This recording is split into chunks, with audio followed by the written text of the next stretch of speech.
Chapter 854. Yukawa Aishuk watched with rapt attention.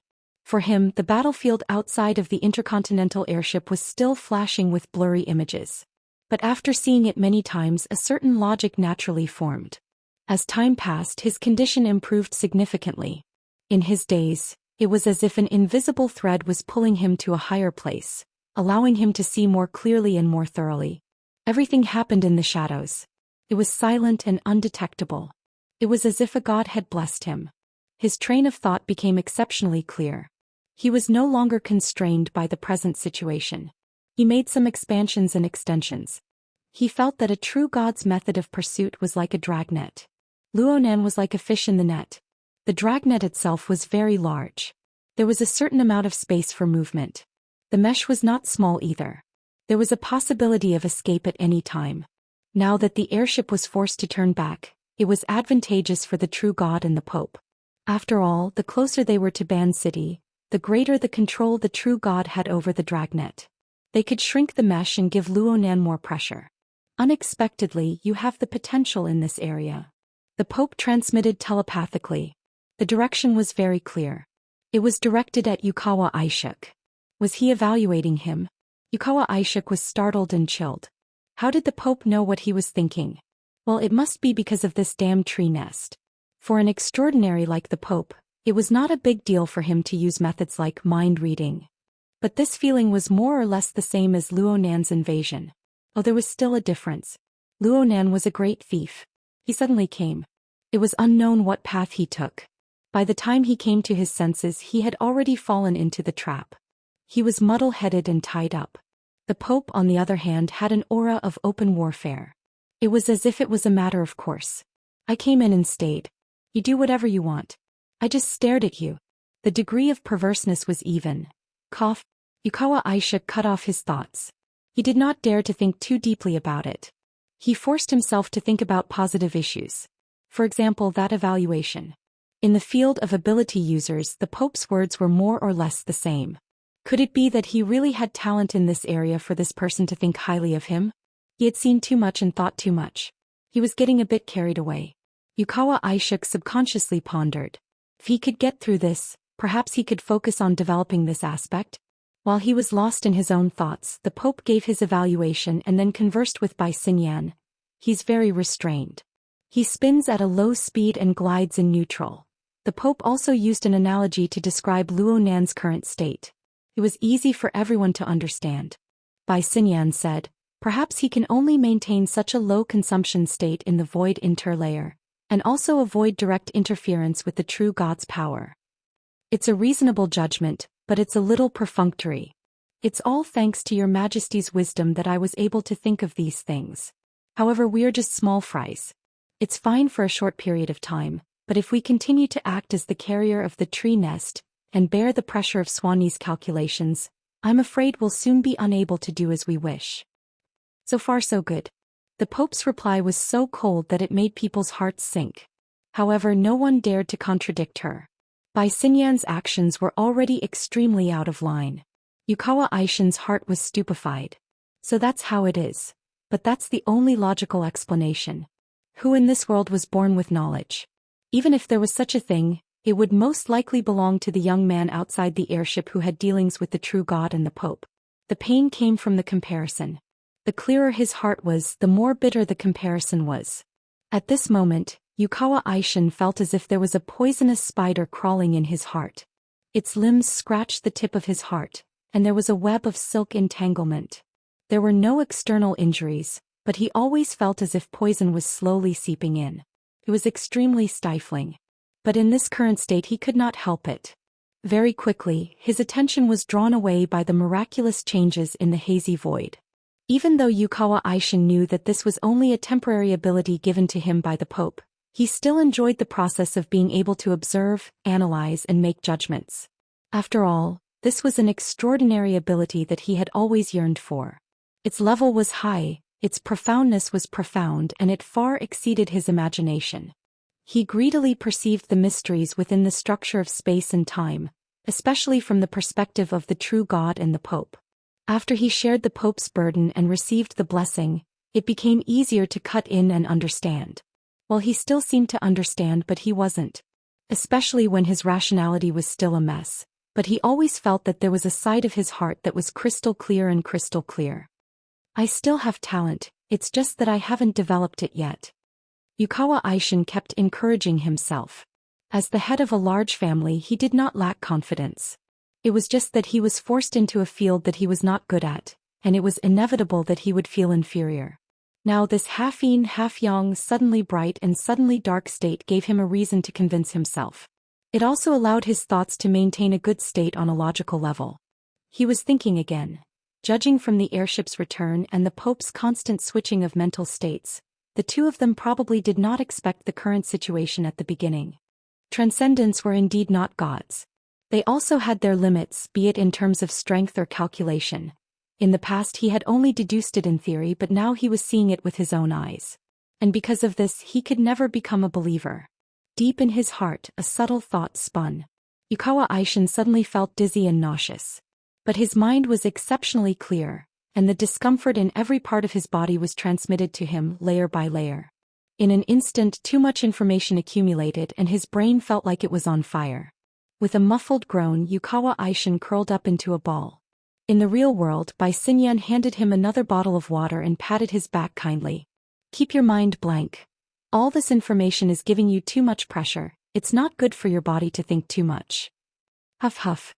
Yukawa Aishin could only gasp for air, how could he have the strength to respond? You still need to work on your foundation. The Pope's consciousness came again, like a chilly wind blowing into the depths of his mind. It's rare to have such talent. Go back to Osaka and train in the Amaterasu heavenly court for a while. Yukawa Aishin's mind was confused, and his heart was filled with joy, worry, and fear. For a moment he did not know how to respond. In fact, he felt that even if he did not say it, the Pope should be able to dig out these emotions from the bottom of his heart. What he needed was just a superficial statement. Just as he started, the shadow of the tree nest suddenly shook. No, it should be a sudden impact on the physical plane, enveloping everyone in every plane. Everything happened so suddenly that Yukawa Aishin didn't know what angle he should observe from, but in the end he didn't have to choose.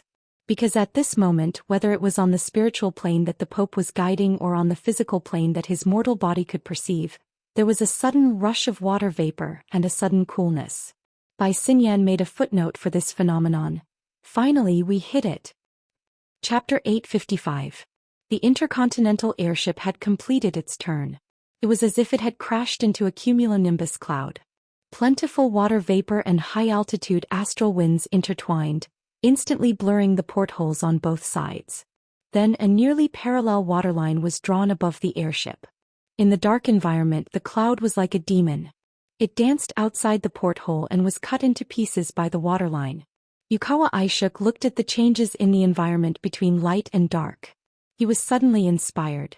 In his daze he forgot about the severe discomfort in his body. At this moment he seemed to see the aftermath of the collision between Luo Nan and a true god in the void. The collision was so intense that even the sealed cabin seemed to be leaking. Yes, it was the feeling of water vapor blowing on one's face. Yukawa Aishin saw Kitano Suzuto subconsciously wipe his face. Kitano Suzuto's back was facing the direction of the airship. The Pope communicated with Bai Xinyan in the shadow of the tree nest. This was his evaluation of the sudden phenomenon. Nothing solid. You've locked onto it? Oh, the progression is so beautiful. This was the first time in Yukawa Aishin's memory that the Pope had an emotional sigh. For a while, there was no response from within the tree nest until the airship shook again. The second wave, the third wave. The shaking of the airship was closely related to the structural changes in the depths of the cloud. Due to the distribution of computational pressure, the relevant information flowed and circulated in the shadow of the tree nest, peeling off layer by layer. Of course, some people knew less and some people knew more. Yukawa Aishin could see it relatively clearly. He knew that the water vapor cloud was the product of the collision between Luo Nan and the true god. Luo Nan used the condensation ring as the basic interference core. It was destined to rely on an abundant water vapor environment. The true god carried out a strong suppression. The collision of the two sides on the material plane caused the water vapor in the sky to condense and explode abnormally, creating this cloud phenomenon. Because of this, The cool feeling of the water vapor was able to penetrate the obstruction of the airship's outer shell and directly affect the people's bodies and minds. It's mixed with fragments from the collapse of the void. If the intensity is increased, this airship will be cut to pieces. But then it will be completely at the extraordinary level. Yukawa Isuke's thoughts seemed to have left his identity as a passenger and jumped out of his own dimension. With incredible focus, he observed and evaluated the increasingly intense battle. Luo Nan and the True God were currently locked in front of the airship, in contrast to the aimless pursuit of Luo Nan. Because of this, the scale of the cumulonimbus cloud that the airship crashed into continued to expand. The airship's strategy was to increase its altitude in an attempt to avoid danger, but the effect was really suspicious. Dark clouds continued to surge in the surroundings. Between the layers of clouds, lightning and fire swam about, flickering and extinguishing. Some of them even struck straight at him. Although they were all blocked by the insulating armor on the outer layer, the thunderous roar still crushed in. Each strike was louder than the last, each strike stronger than the last. The cries and screams from the lower cabins never ceased. This stalemate was really absurd. According to Yukawa Hidesuk's observations, the True God should have locked onto Luo Nan's relative position. It was relative to Luo Nan's current functional region within the space-time structure. Right now he was still bombarding Luo Nan's outer shell. He had yet to truly explore the core. Luo Nan was still hidden deep within the void, and the True God was constantly trying to squeeze him out from the space-time structure. For this reason, Luo Nan adopted an unprecedented proactive attitude. He forcefully interfered with the plentiful water vapor of the material plane, forming some sort of defense system. He used the mutual interference between the mental and the material plane to continuously dissolve the True God's attacks. This was what the Pope meant by progressive levels. Thoughts that even he himself found hard to understand revolved wildly in Yukawa Isuke's mind. It was like a drill drilling deeper and deeper, getting closer and closer to that mysterious and unfathomable level. But unwittingly he drilled through the limits of his body. In the end he collapsed. His vision went black and his mind suddenly went blank. Yukawa Isuke's figure fell forward, falling out of his seat. Fortunately, Kitano Sueto reacted in time. He extended his arm to block, preventing Yukawa Isuke from hitting the ground. But at this moment, the shadow of the tree nest was affected by Yukawa Isuke's mental disruption. It lost an important support and the structure of the mental plane suddenly shook. Yukawa Isuke fainted in time, so he wasn't affected. As for the others, whether it was by Xinyan, Kitano Sueto or the group of bodyguards, they were all affected to varying degrees. For a moment the sky was dark and there was strong light and high temperature that penetrated the shadow barrier. It was much more refreshing than being exposed to the sun. Several people let out muffled groans. Most likely they suffered damage on the mental plane. The Pope's telepathic thoughts paused for a moment, and then the structure of the tree nest returned to normal. But at this moment, the mummified puppet suddenly fell to the ground. Bai Xinyan, who was in front of him, didn't reach out. She watched as the corpse fell to the ground with a muffled thud. Bai Xinyan's eyebrows twitched. She could confirm that the Pope had left the last bit of blood essence in the puppet's body to save the situation. He had burned it in this accident. She sighed. Sometimes having the ability is a problem. Yeah. The Pope's telepathic thoughts were quite steady. He didn't have any intention of venting his anger and he couldn't find a reason to be angry. Anyone with eyes could see that Yukawa Isuke's fall was almost certain. His thoughts were unexpectedly compatible in the field of space-time configuration, which caused the analytical pressure to be too great, and his physical fitness couldn't keep up. It was like using a primitive single-cylinder engine to drag a heavy truck, and still having to run at the speed of an F1. It was only a matter of time before the tank exploded. Since the Pope had used the structure of the tree nest to divert some of the pressure to others, and obtain the effect of reducing the pressure, he had to bear the corresponding risk. Bai Xinyan timely said, "Misfortune may be a blessing in disguise. I still have to congratulate your Majesty on obtaining another beautiful and talented person." In the shadow of the tree nest she could no longer feel the Pope's emotional response. It was as if he had sunk into emptiness and swallowed the corresponding information. But Bai Xinyan still had a feeling that something had been hooked by an invisible claw, and disappeared without a trace. Was it the Pope's firm judgment and confidence? Bai Xinyan frowned slightly. Half a second later she suddenly stood up, and directly stepped over the mummified corpse of the Pope's puppet, and walked to the front of the first-class cabin. Kitano Sueto, who was in front, was stunned for a moment. He quickly used the opportunity to help his boss settle down to make a path. The Pope was still there, but the puppet still had some kind of symbolic meaning. When the puppet fell, it was as if a switch had been flipped, and an invisible layer of restraint was released from the body of the people. Bai Xinyan was only the first to verify it. The advantage of intercontinental airships over traditional passenger planes was that they were stable, safe, and relatively spacious. The first-class cabin was also first-class in terms of space utilization and enjoyment.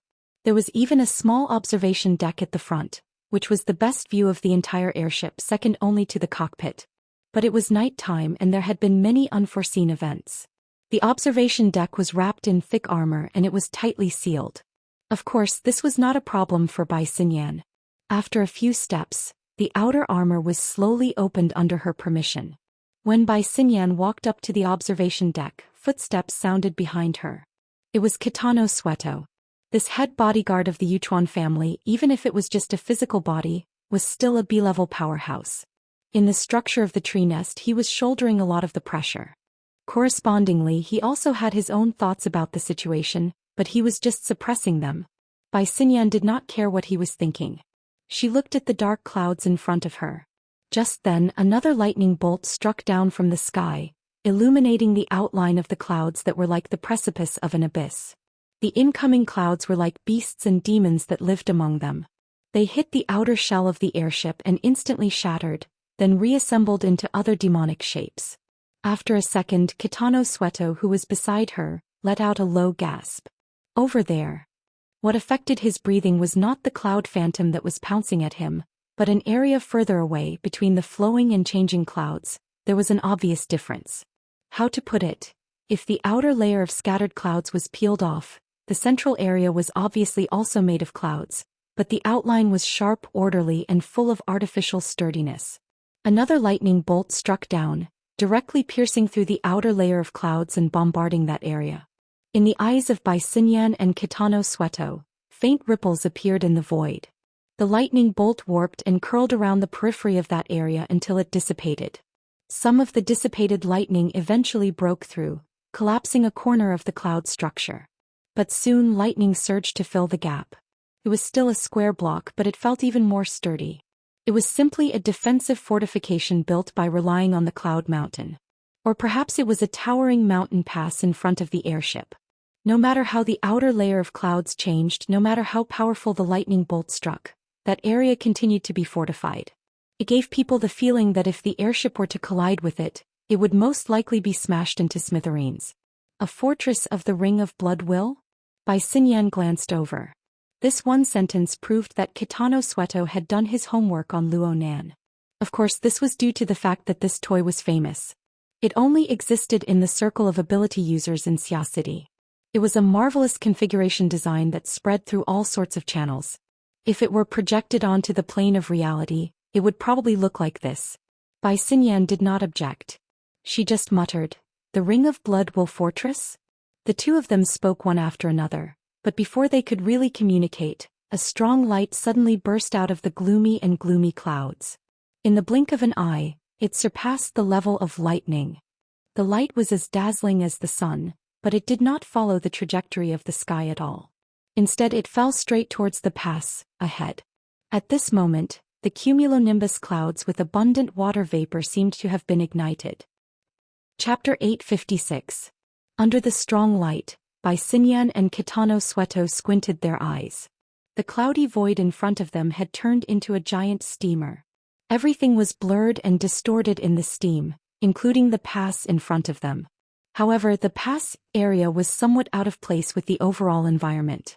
It had a certain degree of resistance, so when the falling sun wheel smashed down, there was a slight deflection.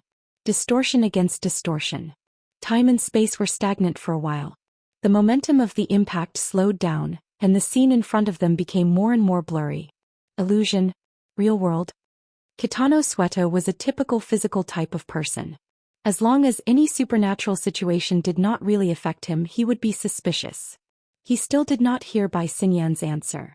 As for the Pope, the moment Kitano Sueto's mind hooked with the madam, he suddenly felt dizzy. His feet seemed to have lost their support and he felt a strong sense of falling.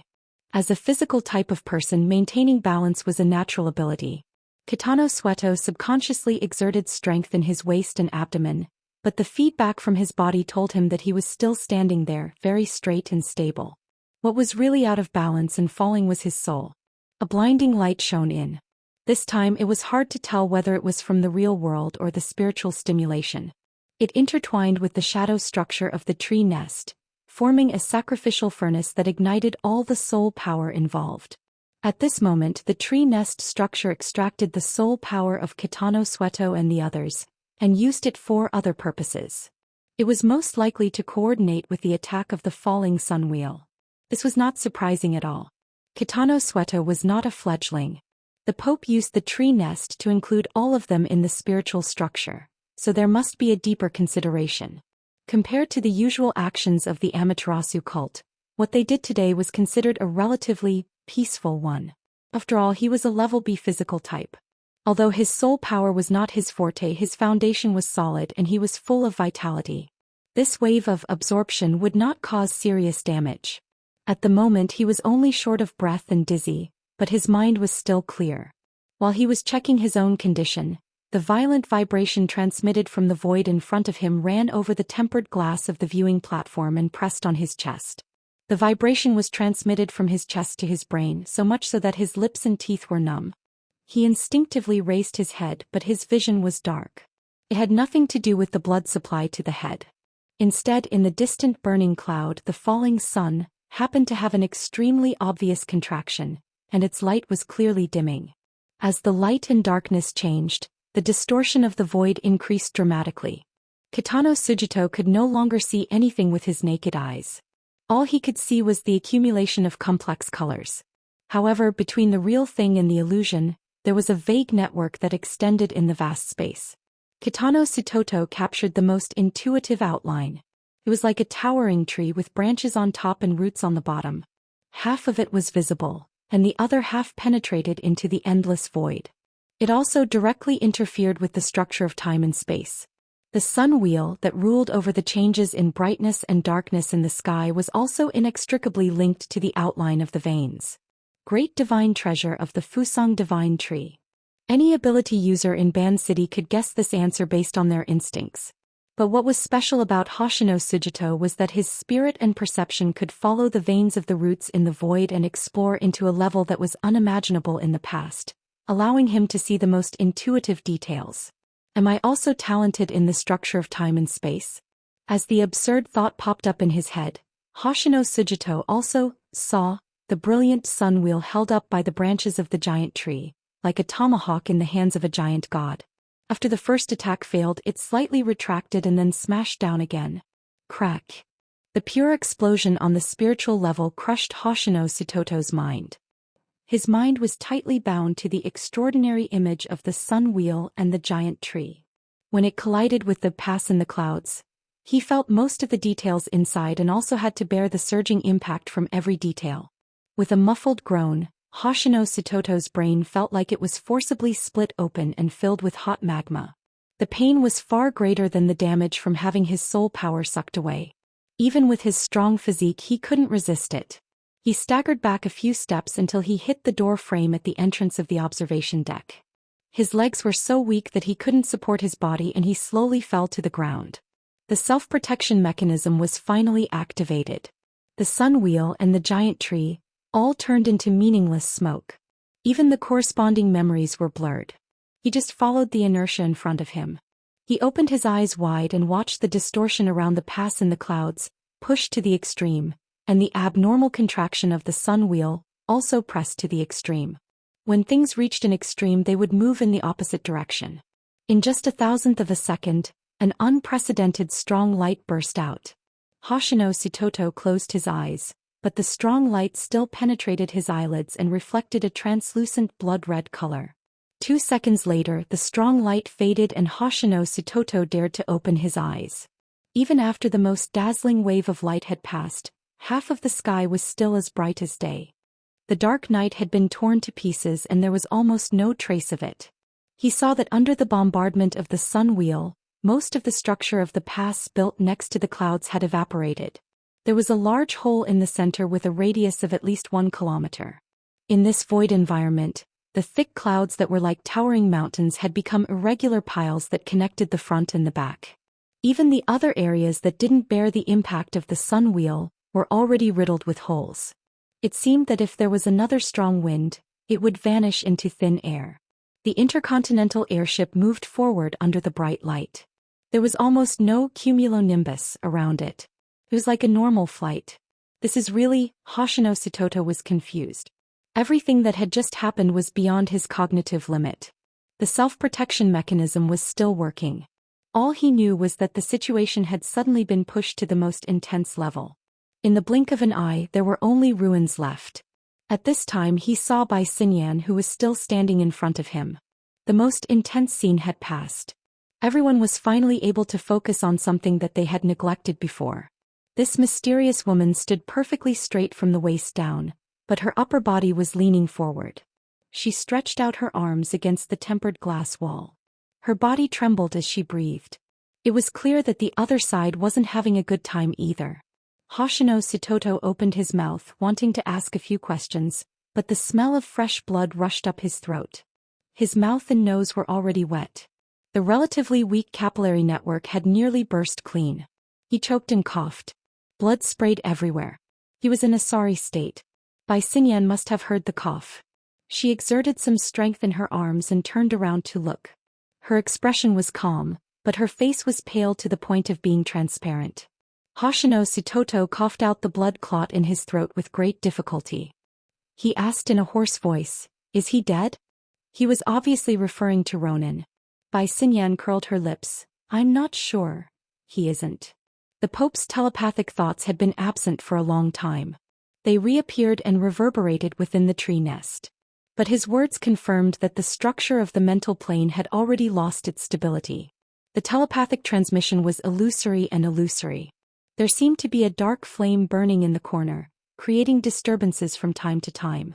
The Pope, however, had no intention of mending the situation. He described in detail what was happening at the moment in a rare instance. "We have broken the framework that he had erected and broken the rules that he had forcefully inserted, but there is still a certain distance between us and his existence." Distance? Maybe it's only a centimeter. Maybe it's 1,000 kilometers.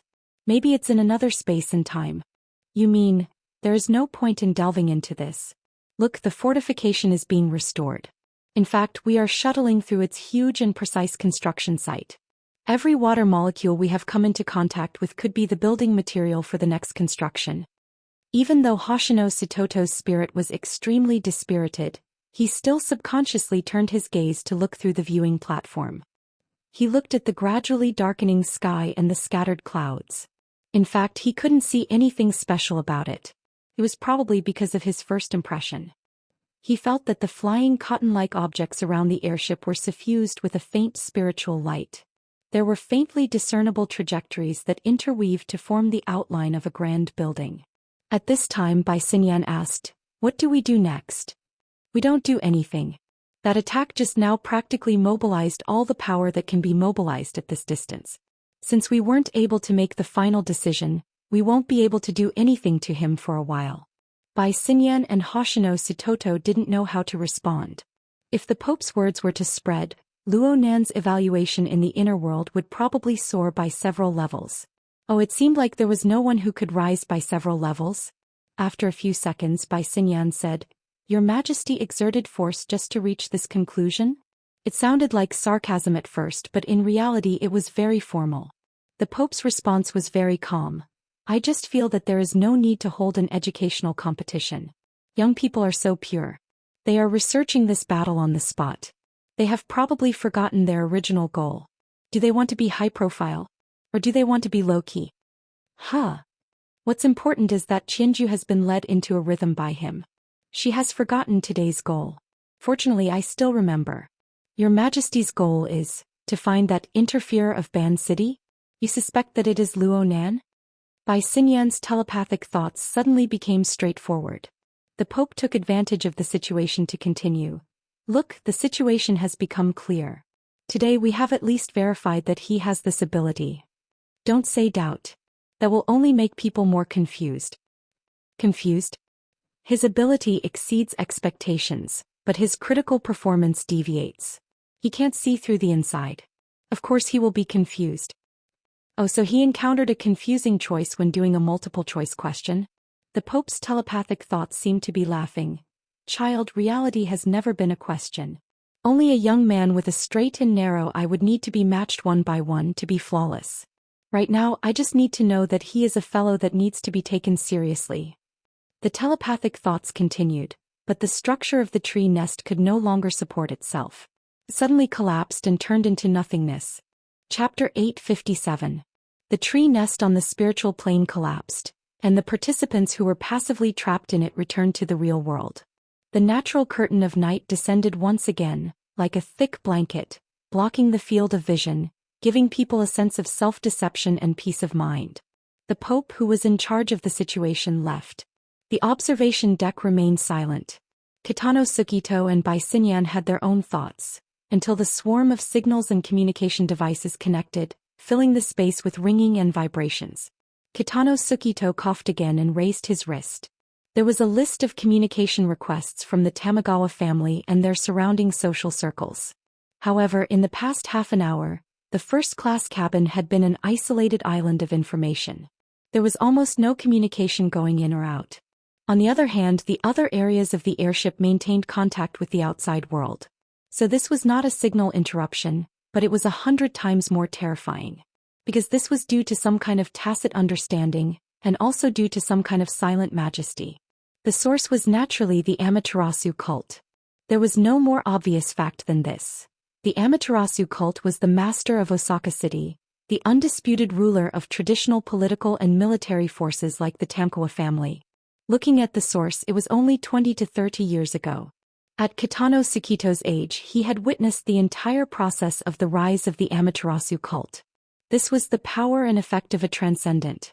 If that was the case, the other side should be very fast. Kitano Sukito suddenly shivered. After stirring up a scene that was almost out of control, the Pope patted his butt and left.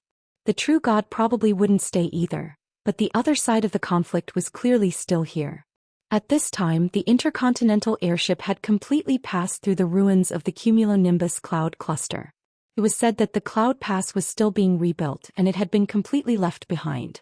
But what was the point of such a small distance for a transcendent of that level? Thinking of this, Kitano Sukito did not have the mood to respond to the swarm of communication requests. His muscles tensed up and he struggled to stand up from the ground. He wanted to respond effectively, but he was at a loss. Don't worry, under the mask of rationality, Professor Luo is not the kind of person to vent his anger on others. Speaking of which, we are also victims. Although he agreed with this self-assessment, was it really okay to say it so bluntly? Bai Xinyan's breathless voice didn't comfort him at all. Instead, it made him feel even more uneasy. Right now, he even felt that there was a piercingly cold wind being injected into every single water molecule around him. It seemed that the next step would be to penetrate into his flesh and bones, see through everything and sketch out life and death. Professor Luo could definitely do it. Subconsciously, Kitano Sukito put a hand on his chest, hoping to stabilize his abnormal heartbeat. At the same time, a faint light appeared before his eyes. It was Bai Xinyan opening the virtual workspace. What was shown in the work area was work. Such a thing has just happened and yet you're forcing me to sign it without any consolation. How cold-blooded and foolish. It turns out that I'm surrounded by a nest of giant lizards with only their cruel nature left. What? Actually, Kitano Sukito wasn't sure if Bai Xinyan was talking to him, but it felt better to chat at this time. While Bai Xinyan was operating in the virtual workspace, she refuted, "It's already like this and you still want to stir up trouble in Osaka. Of course I refuse." Kitano Sukito opened his mouth. He felt like he was watching a stage play. Bai Xinyan's expression and actions were on point, but there was a strong sense of deliberate intent, as if she was purposely putting on a show for someone to see. It was really a satirical play that made people unable to laugh. At this time, Bai Xinyan had finished her work. She turned around and kindly continued to comfort him. Mr. Kitano, it's almost over. Look at the two of us. One is a bodyguard and the other is a kept woman. We both have masters to serve, and from time to time, we have to expand our service scope. Our lives are already so hard, why do we have to think about things outside of our duties? What F*** King Sugar Daddy? Finally, Kitano Sukito remembered that this was an analogy that Bai Xinyan had used when she was talking to Yukawa Aishuk. In fact, it was still an analogy. Yes, we just have to be loyal to our duties. Kitano Sukito bowed to Bai Xinyan, and his gaze landed on the first-class cabin behind the observation deck. Right now the first-class cabin was a mess. A group of bodyguards had survived the disaster, but their soul power had just evaporated. Each of them looked like they were in a daze. Yukawa Aishuk was still lying in the aisle, and the almost forgotten Shanbei Xiaohui was still there. This was a situation that required a lot of effort to clean up. Then again, compared to other related situations, this might be the easiest to clean up. Kitano Sukito began to busy himself with the aftermath. During this time, communication requests from the outside world continued to come in. These requests came from all sorts of directions, but their focus areas were highly overlapping. Thus, a series of high-frequency words were formed. The Amaterasu Order, the Pope, the True God. These words were definitely inescapable, but they would always add some evasive modifiers. In comparison, another word was much more direct. Luonan, Luonan, Luonan. Buzz, buzz, buzz. It's weird. Luonan floated under the water of Beishan Lake. A strand of his consciousness was anchored in the clouds 1,000 kilometers away. Doing two things at once was no big deal for him, but there was still some pressure when it came to analyzing and designing the spacetime configuration. He needed to be more focused. At least half of Luonan's mind was still focused on the moment when the sun wheel descended and bombarded the pass in the clouds. He watched as the sun wheel jumped out of nothingness, crushed the obstruction of the spacetime structure, and smashed down on his head. It was just like in a war game when an exploding fireball was about to hit the player and then the game was over.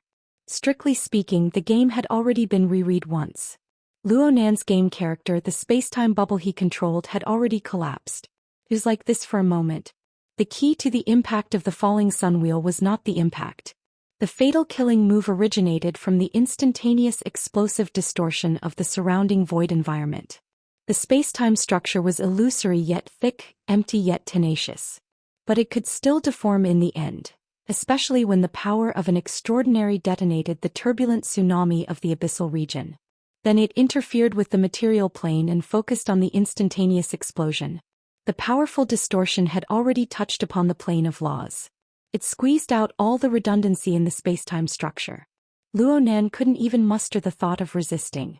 He could determine that if he forcefully digested the instantaneous explosive power, the spacetime bubble would certainly not be able to withstand it. The pressure would inevitably return to his body. The sandwich domain was fine, but the exoskeleton frame was already damaged. It would most likely not be able to withstand the pressure. So Luonan let it happen. The spacetime bubble collapsed, but the net's core, which had been pouring into the void, was still preserved. Luonan quickly reconstructed on this foundation. There was a gap of about 2 seconds between the collapse and the reappearance. It was short, but for the true God and the Pope, 2 seconds was enough to explain the most crucial problem. The spacetime bubble was highly suspicious in its nothingness. I made a mistake. Luonan admitted that he had avoided direct damage in that instantaneous collision, but he had also lost his strategic target. He had allowed the true God and the Pope to see part of his bottom line, which would inevitably cause him to be passive. But who would have thought that the true God and the Pope, two extraordinaries, would actually join hands to deal with a junior like him? That's right. The attack of the solar wheel descending had the true God providing the output and the Pope controlling it. The two extraordinaries had synchronously controlled the propping mulberry tree's great divine treasure system, giving Luonan a head-on blow. This blow had shattered Luonan's disguise. It had also forced him to reveal the level of his ability. It had made him expose, or at least partially expose, his strategic intent. The following problems would certainly be very thorny. But then again, the true God and the Pope had exposed a lot of information in that moment. Especially the Pope's tree nest structure. It used Yukawa Aishuk and the others as fulcrum and fuel. Admittedly, it saved quite a bit of strength, making it possible to strike a thunderous blow from over 1,000 kilometers away. But at the same time, he had also given Luonan a chance. This allowed the altar's spiderweb, which had been laid out earlier to probe into the human heart, to seep in. Similarly, Yukawa Aishuk and the others acted as fulcrum as well as a medium and channel. The subjective perspectives and operations of the true God and the Pope during the pursuit and the solar wheel descending attack were transmitted back one after another. This was an exquisite operation built upon the level and train of thought of extraordinaries. It was built upon the foundation of the propping mulberry tree's great divine treasure system. Even if Luo Nan had been in the game, he would not have been able to experience this level of detail by relying solely on Yukawa Aishuk and Kitano Suzuto. However, Luo Nan had borrowed the altar's spiderweb to integrate various perspectives. He had cleverly increased the precision and sensitivity of these detectors. He had discarded the blurred, distorted, and exaggerated impressions, forming a stream of information that was like a high-definition video. He could even play it frame by frame and study it over and over again. There was no more beautiful replay than this. Also, Luo Nan felt that he needed to re-evaluate the effects of the Daydream Nightmare incident. It was precisely this early investment that allowed the breadth and depth of the altar's spiderweb to grow explosively. If it weren't for the need of today's actual combat, Luo Nan would not have known that 99% of the passengers on the intercontinental airship had already been pulled into their homes by the spiderweb. It was just a matter of how deep the spiderweb was. Just how many of them would be needed in the entire world to analyze the situation on the airship. As the spiderweb was spread out, the Wraith sign clearly became more and more accustomed to this world. In the past, the human-faced arachnid was fine when it was in the abyss region of the polar domain. But once it sunk into the material plane and probed into the sea of consciousness, it was absolutely impossible to hide from extraordinaries. Some keen psychic ability users were able to sense it. But now the altar's spiderweb was universally connected. It had practically become a part of the hearts of the entire world. Its concealment ability had become inconceivable. Who didn't have a dark corner where the web had gathered dust? It was just a bit noisy. Chapter 858. By Xinyan, you scheming B*T. You've gone too far. The long-awaited instructions came back, and Captain Jimmy's mentality completely collapsed. He roared as he kicked the chair in front of him, and his arm almost hit the nose of the SE's Minister Dun. His entire body had turned into a terrifying storm. It was the team's deputy, Monroe, who was sweating profusely as he tried his best to calm him down. Boss, calm down. Calm down. Captain Jimmy continued to roar back. Calm down, T. T process. Every step in here is a piece of garbage pasted with T. Then what about you, the initiator? That sentence could not be said no matter what. Monroe could only stretch out his arms and make a pressing motion, using all his expression and body language to persuade his boss, who was on the verge of losing his mind. This is a critical time, Jimmy. Think about the airship over 1,000 kilometers away. Think about that state. That state of being raced by A*T. That Blackheart Salt is doing this on purpose. This is a shady deal between her and the Blood Flame Order. She's seizing every opportunity possible. Being stared at by Captain Jimmy's charcoal-like eyes, Monroe's mind was momentarily taken away. Aside from being overwhelmed by his aura, he also felt the great suppression of the 7th-generation dynamo core. His mouth opened and closed twice, but he couldn't finish his sentence in time. Great, if she wants to disgust us with the process, I'll accompany her to the end. It's just another round of T. I'll report the new discovery to the East Asia Department. Are you deaf? Memory loss? You didn't even record the large piece of intelligence analysis just now? If you want me to collect your salary on your behalf, I'll break your spine as a thank you gift. Captain Jimmy's roar could practically tear open the roof of the warehouse. The poor intelligence officer was suddenly targeted. He didn't even dare to raise his head as he began to work with a sullen face. The intelligence officer's memory was actually far better than that of an ordinary person, and his writing skills were also pretty good. He quickly converted Captain Jimmy's forcefully twisted logical analysis into a rigorous and meticulous document form. Seeing the content of his imagination quickly materialize into words, Captain Jimmy finally grinned. He already couldn't wait to sign and send it over. He didn't expect this kind of one-sided statement to be able to move the bureaucrats of the East Asia Department, as long as it could have the effect of disgusting by Xinyan. Captain Jimmy's expression suddenly changed. BZZT. The sudden vibration signal affected all the members of the operation team in the warehouse. There was almost no delay. At this moment, the dynamo core determined that the main body was in peaceful mode, and immediately displayed the received information on their retinas. Captain Jimmy choked again.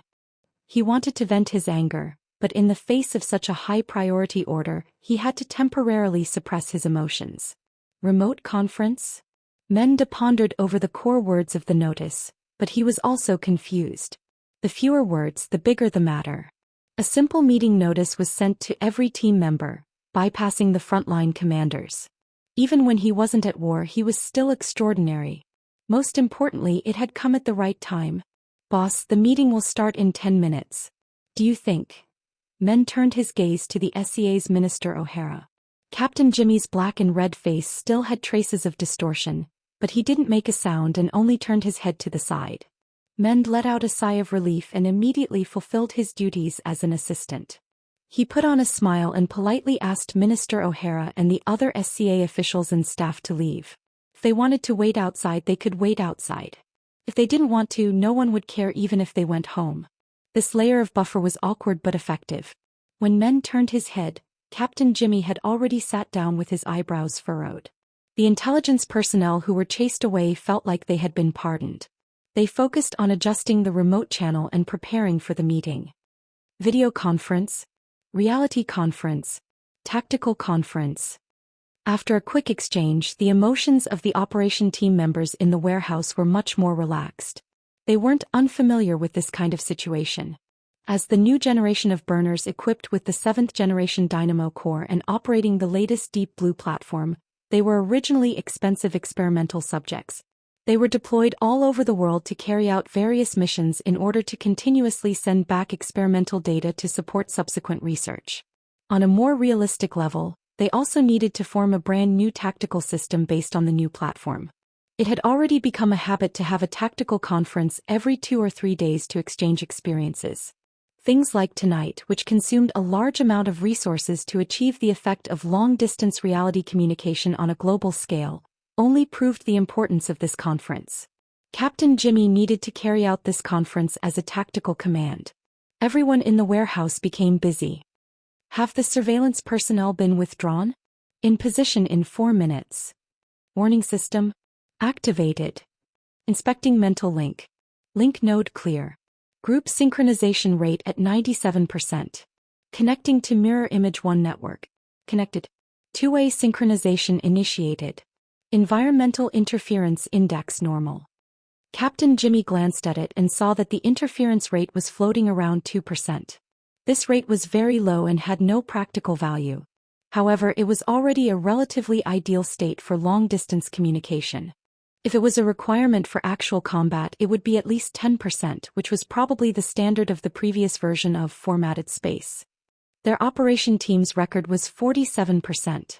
As for the laboratory environment, the highest record was a heaven-defying 70%, which was said to be able to kill even extraordinaries.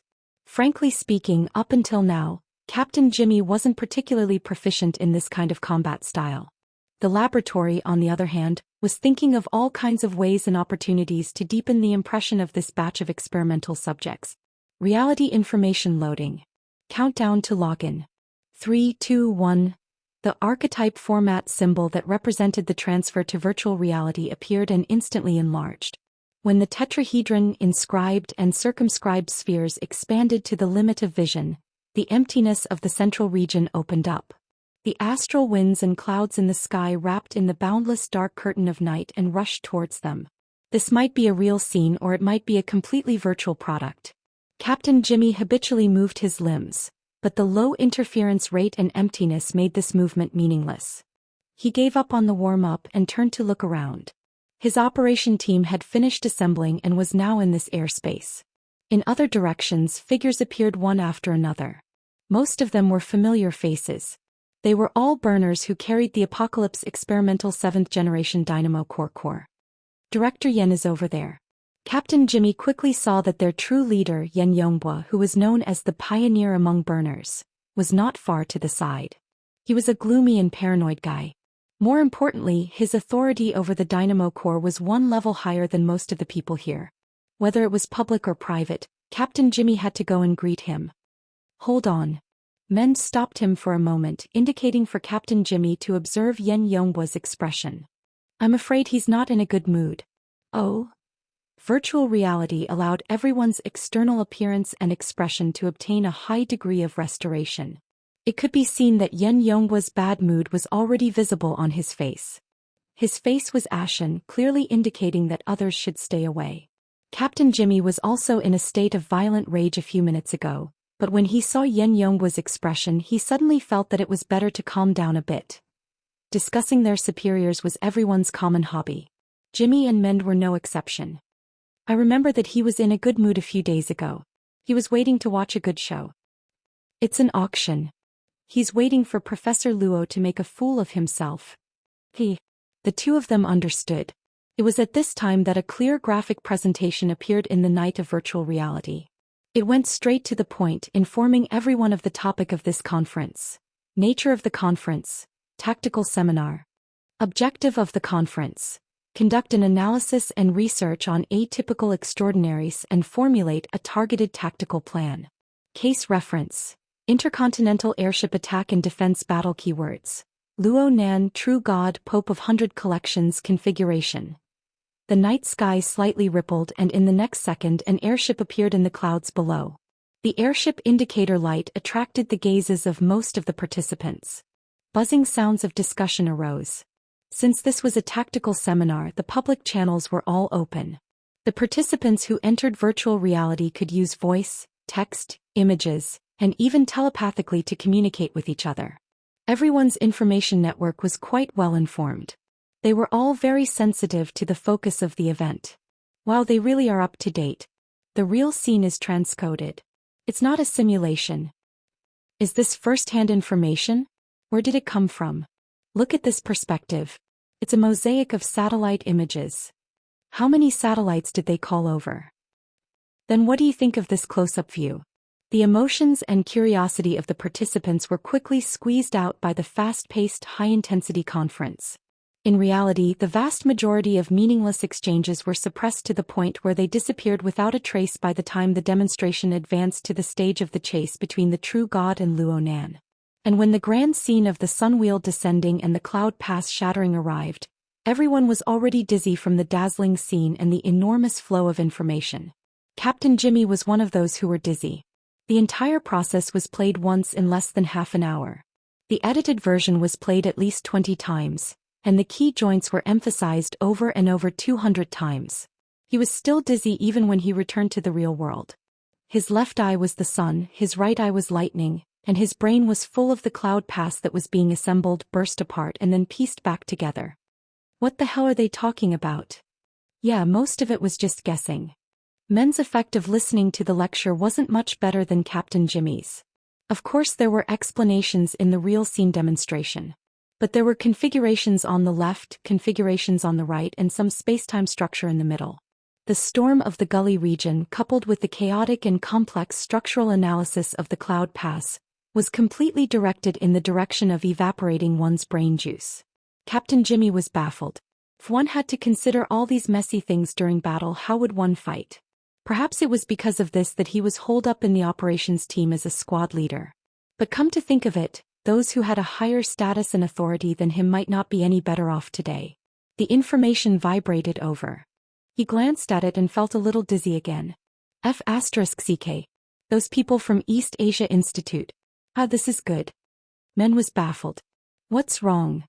They're using us to return a favor.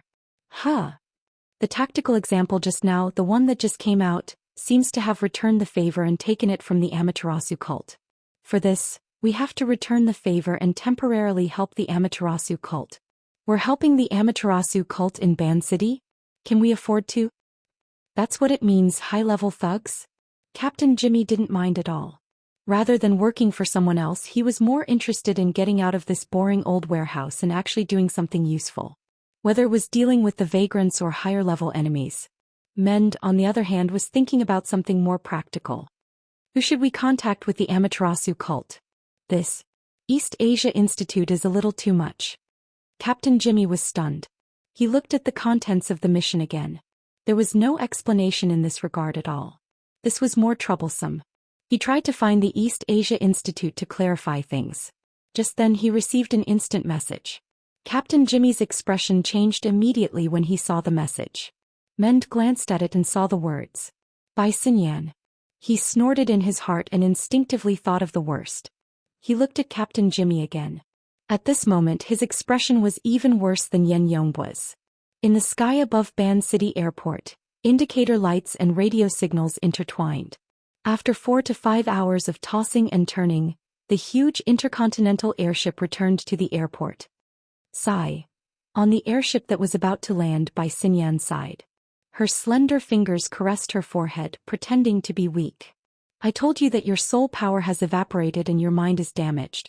You need to rest. Why didn't you listen to me? Kitano Suzuto glanced at her. He had enough of her exaggerated acting skills. The one who didn't need to act to show that he was extremely worried was his boss. Yukawa Aisha gripped the outer edge of the space capsule tightly. His entire body was tense and rooted to the spot. It was as if he was facing a life-and-death situation. In fact, in Yukawa Aisha's eyes, the airship that was about to land at Ban City Airport and himself on the airship were bait that was about to be thrown into the devil's mouth. In the future he would only be eroded by acid. It's all Luonan's fault. It's all Luonan's fault. Luonan. Chapter 859. Sister Yuan, it's true. I just went for a spin. The subsequent developments were completely unexpected. It's nothing. It's really nothing. My limbs are all gone. I didn't even spit out a mouthful of blood. The situation has been too chaotic recently. I need you to take care of the family, Sister Cat Eyes. Hee, you worship me? Then don't make fun of me in the group. I used a portion of the principles of the lamination interference technique in the battle, but it can't be considered a mature application. I will summarize the specifics of the situation and then we will discuss it. Although Luonan had done many world-shaking things during the time he had been away from home, it was only during the previous half an hour that he had taken out his own name. It was during this half an hour that he needed to spend several dozen times the time to deal with the subsequent effects that followed. The Xia City branch was certainly in an uproar. Actually, the inner world was already in a storm not long after the incident. The information channels originating from the Amaterasu Order and Quantum Corporation had already spread the connection between Luonan and this matter. But at the time the situation was unclear. The battle situation was tense. No one dared to contact him for fear of disturbing Luonan's attention, giving the enemy an opportunity to take advantage of. The group of people were scared witless. They did not dare to casually send messages until the end of the battle. Luonan still had a conscience, or perhaps it could be said that he had a guilty conscience. He took the initiative to leave the silent state of communication and find He Yuan to explain the course of events. This caused a second explosion in his circle of friends. Luonan spent a bit of time communicating and explaining to his family and friends in Xia City. This was not difficult. Let's not talk about the reason. Everyone understood his current situation. They respected his choice and strength. They would not drag him into asking questions. The true trouble was outside of his network of connections. Luonan. Whether it was during the silent state of communication or during the communication with his friends, Luonan's ears and heart never had a moment of rest. Yes, his method of misleading true gods and the Pope with his game character had failed. But this spectacular failure was like the strike of the falling sun chakram. It smashed into the hearts of millions of people in the world. And the vast majority of these millions of people had a thin spider thread extracted from their mental plane. The threads interweaved and scattered, building a complex and deep spider web. Now what he sensed was the echoes of the emotions transmitted by the thousands of people through the spider web. As for the exact number of tens of thousands of people, currently there are already 90,000 stable cage bubbles on the altar's spiderweb. 100,000. A stable cage represents an awakened who have cultivated successfully. How many people are there in the entire inner world? According to Luonan's impression of the latest statistics, the number of registered ability users in the entire world was only around 76,000. This was the result of explosive growth in the last half year. Of course, this number did not include the nomads of the wilderness, the military's burners, and the ever-increasing number of human mutants. But even if these people were included, the number of people bound to Luo Nan's altar spiderweb covered over 90% of the worlds awakened. As for the ability users that were even further away, similar to Worker Zhai before he awakened, their numbers were 10 times greater than the previous group. Without a doubt, this was another full coverage. As for the bubbles of ordinary people that were born and extinguished with the passage of time, their scale was enormous, and their changes were rapid. They had already lost the meaning of statistics. Rather than calculating numbers, it was better to evaluate the breadth of the space they covered. It was more or less the same as the soul cloak. There definitely weren't this many in the past. Luo Nan had done a similar inventory before. It definitely wasn't on this scale. He had already guessed why. The Daybreak Nightmare is very powerful. The Abyss World's might is boundless. But right now this isn't the main point. Luo Nan's current name was only known by a few people in the government, the military, and the upper echelons of the business world. But from the perspective of the inner world, Luo Nan's name could already be said to shake the world. There was no one who didn't know him. Especially this sort of freshly minted extraordinary information. It involved extraordinaries, and it also stirred the secular world into action. It formed a news event with global influence. Anyone who was close to this circle could not avoid talking about it a few times. In this way, hundreds and thousands of people revolved around Luo Nan every minute and every second. Their thoughts unfolded, and they even conversed with this name. A storm of information and a maelstrom with no end gradually converged within the constantly changing space and time. If it were someone else, this storm would only exist within the transmission and storage of various media, relying on a material carrier to exist. But for Luo Nan it was a different situation. The altar's spiderweb stood in the void, appearing and disappearing in the hearts of people. The noise that echoed in the mind was like the vibrating hum of mosquitoes and flies. Not only did it make clear the core meaning, it also informed every noise-making node without restraint of the location, medium of transmission, flow trajectory, and even emotional color. This was the resonance between the human communication network and the altar's spiderweb. It was the deep level of information in the material and mental domains. It was the comprehensive feedback of Luo Nan's deep and rich layers of senses. At this very moment, Luo Nan's eyes and the bottom of his heart reflected such a complicated background and complex world. It was precisely because of the complexity that the noise surged with large amounts of repetitive and redundant information. It formed a surging flood that washed over him without end. This is a bit annoying. Though he said this, Luo Nan's state of mind was still quite calm. It was unknown when it started, but dealing with this information storm that could collapse and burn brain cells had already become a part of Luo Nan's daily life. The grand structure of the living starry sky, the global coverage of the soul cloak, the trillions of fragments of the misty maze, the sun wheel and absolute purgatory formed together into the abyss world. Again and again each wave was more powerful than the last. In the end, Luo Nan was equipped with an immunity. This made him no longer drift with the tide. Instead, he followed his own logic to buffer, precipitate, divide, and even analyze and integrate the enormous amount of information. In fact, the information storm that surrounded Luo Nan was much more regular than the attacks he had suffered before. The regularity represented familiarity and order. Luo Nan subconsciously muttered, "Oh me." At this time he was the incarnation of a small wooden stick that reached into the cotton candy machine. From the grand structure of heaven, earth, and the hearts of people, he accumulated sugar threads to form a marvelous cloud-like creation. It would be quite good if he could create cotton candy with ordinary craftsmanship.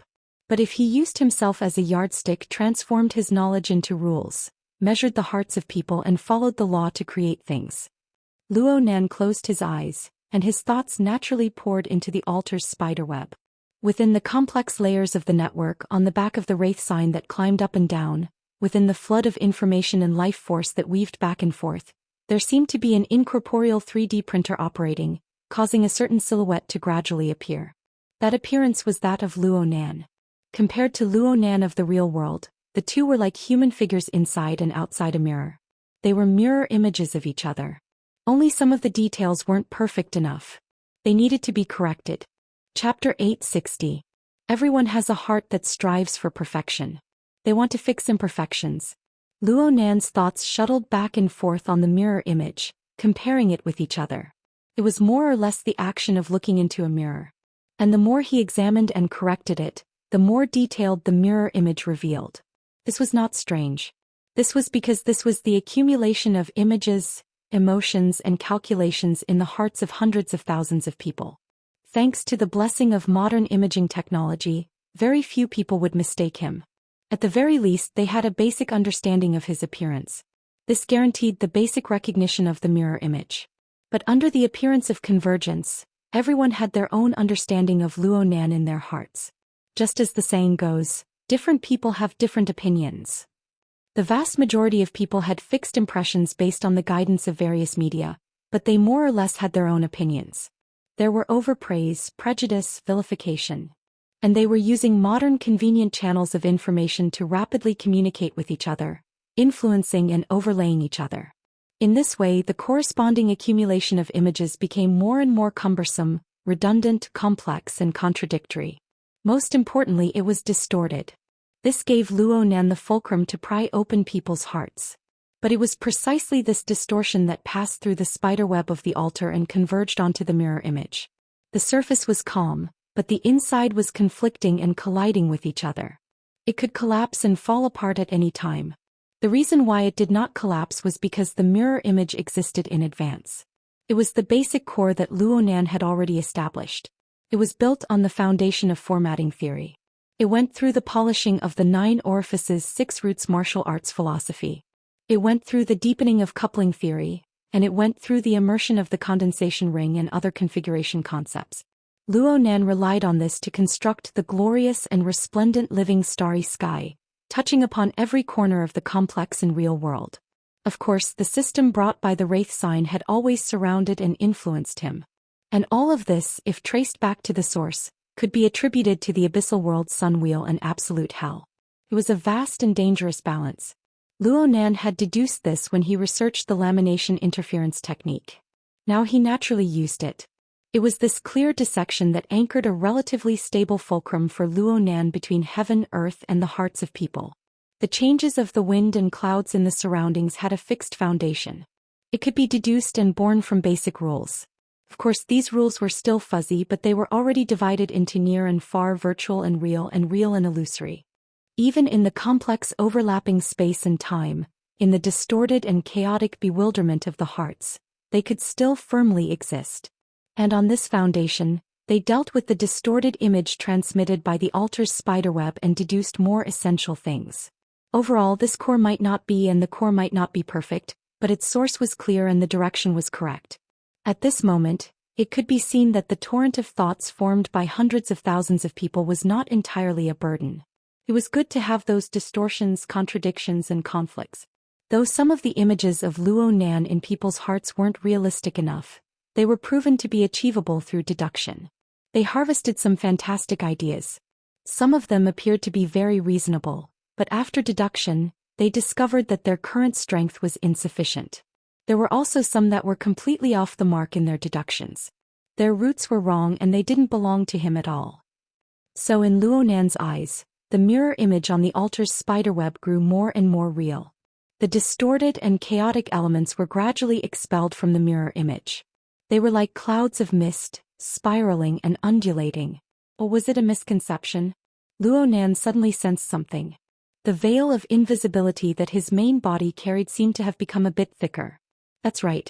Luo Nan even captured the source of the change. The mist that had been expelled formed a mirror image as well. It crossed the barrier between real and illusory, entering the domain of the real world. It reacted with the veil of invisibility, fusing with the veil of invisibility. It was an order that had existed long ago. Luo Nan's thoughts followed the distorted elements and transformed mist. They naturally entered the depths of the veil of invisibility, touching upon the veil of mist and the order that had existed long ago. It was like an ornament that hung behind a gauze curtain. It was faintly discernible, but it was arranged in disorder and categorized. Every individual ornament was a convoluted creation of its own rules. There seemed to be some sort of orderly connection between them. Without a doubt, these were all things that had been analyzed, used, and stored by the stacking interference technique. When combined with the essence of this technique, it was like a mask. As long as one put it on, one would instantly become another person. Of course, the vast majority of these masks could not be used. After all, Luonan had yet to create a true corresponding spirit core. He had only drafted a private version of the configuration design. This was the difference between the public version and the private version. There were many intelligent and automated steps that required him to do it personally. He had to research and ponder over them one by one to find the corresponding activation program. Only then could he use them. But in any case, he had walked the right path. Not only did the previous accumulations exist within the veil of invisibility, new elements were constantly precipitating. They grew in number and clarity. They originated from Luonan himself. They came from his core. All sorts of abilities, skills, and rules were analyzed within the core. They were transformed into materials and components, arranged in order. All sorts of designs were needed to be pieced together in order to finally form a complete and logical mask template. For example, based on the condensation ring, he had already derived skills such as the water drop sword and soul cloak. Going even more complicated, the cloud pass he had just created involved basic materials from other domains and was pieced together under the rules of the configuration system. But from the looks of it, this was just a semi-finished product. He needed to review and research many times before he could finally take shape. And even if he did take shape, this kind of template would be relatively monotonous. Was he supposed to go out and fight enemies? Was he supposed to hide inside like a tortoise? He needed to bring out a set of combo punches. Of course, this series of materials that belonged to Luonan had already been integrated into his current default template framework. Overall, it was already quite mature. And this default template seemed to be able to perform more perfectly than Luonan's body and soul framework. After all, this was the product of theorization. Speaking of which, the stacking interference technique was very much like an analytical tool when used. It could perform an in-depth analysis of the various elements contained within itself, or it could perform combinatorial experiments. It was simply like a laboratory cum dressing room. It was an extremely efficient operating environment. But no matter how efficient it was, Luonan still needed to expend quite a bit of effort to reassemble a new template, especially one that could completely conceal his identity. Luonan found a new toy and his mind naturally fiddled with it. During this process, the mirror image on the altar's spiderweb and his true self in the real world intersected and fused on a deeper level. The space-time bubble around his body correspondingly transformed into a faintly discernible mist. It was lively and fleeting. It seemed to be supported by an incorporeal flow of air, and sunlight and moonlight rotated and poured into it. It transformed into boundless colors and shapes. And as he fiddled with it, the original decorations and the new products that had gradually accumulated flowed through his mind like a horse lantern, allowing him to inspect his memories. This one had just been precipitated. It was useful. It was too simple. This one looked very reliable, but he couldn't find the right door to enter. And this one. Luonan's mind suddenly came into contact with something that was half old and half new. It was like a bizarre mountain range hidden by clouds and mist. There were grotesque rocks and jagged rocks that spiraled and stacked on top of each other. They formed a structure of their own, and magma snaked and flowed within. At first glance, it looked like a mountain of flames in the depths of fiendish prison. But its relatively flat peak and its corresponding layout made it look more like a special altar model. The Blood Soul Temple. Chapter 861. Snake Tongue suddenly woke up from her meditative state. The living room of the yacht was empty. Yinlu was nowhere to be seen. The virtual work area was still lit up, and the interface was constantly refreshing with information. Ability users from all over the world were revolving around the hot topic of last night. Wave after wave of discussions were launched, and the keywords were none other than Luonan, the airship, the Amaterasu Order, and so on. For the spectators, the matter was over, and it was time for them to show their strength. But for the people involved, was it really over? Snake Tongue looked at the time. It was approximately 4 a.m. It had only been 5 or 6 hours since the intercontinental airship incident. The atmosphere in Ban City was still very low, making her heart feel heavy. Snake Tongue adjusted her aura and followed the feeling in her heart. She slowly stood up. There was no one around, but she still took traditional steps out of the living room and took the small elevator to the upper deck. There were few lights on the passenger terminal, but the darkest hour had passed.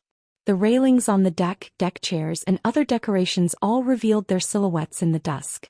At the same time, there was a figure at the bow of the ship, who knew how long it had been standing there. Secretary Een. Madam North Mountain. Even though they had adjusted it many times, the way they addressed each other was not precise enough. They were unfamiliar and polite, just like their relationship. Don't you want to rest for a while? There are some matters in the headquarters that need to be dealt with. Thank you for your hard work. D City was 3 hours earlier than Ban City, so it was about time to deal with things. Needless to say, some things did not care about time. Just like this moment. Snake Tongue only casually greeted him. Her gaze and mind were cast outside the yacht.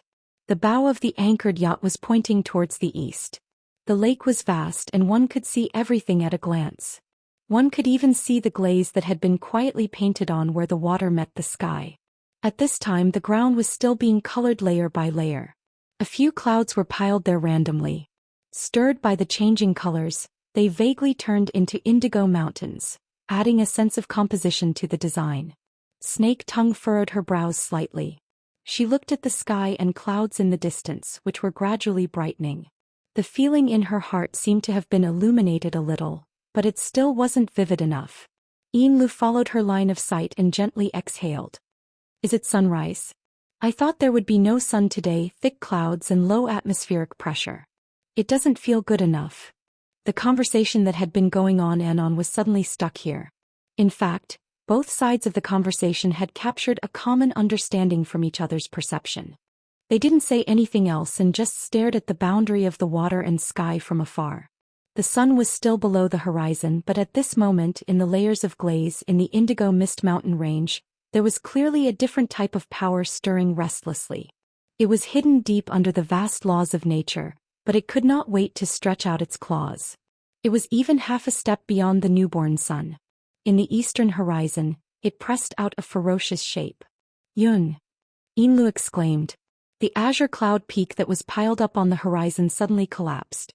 Then, under the distortion of that clear power, branches were pulled out, almost losing the nature that clouds should have, turning into the shadow that came with that power, following the contours of the sky and the water body, extending in all directions. The amount of clouds over there wasn't much. After a few stretches they became so thin that they couldn't be seen. However, the image of the roots spreading out, piercing into the void, and supporting the structure of water and sky was still deeply engraved in Snake Tongue and Yin Li's pupils and hearts. The Fusang Divine Tree. Snake Tongue subconsciously extended her hand, wanting to cover her eyes, but it was already too late. She lowered her arm halfway and her face turned pale. She had just looked directly at the operation of a high-level power and subconsciously analyzed it. It had caused quite a bit of a backlash for her. Who knew how many unlucky people were like her in the past few minutes in the entirety of Ban City? Yinlu was much better off because she was already used to borrowing the power of the Blood Soul Temple of the Abyss District to observe high-level things. Although the Blood Soul Temple of the Abyss District seemed to have changed again. What method is this?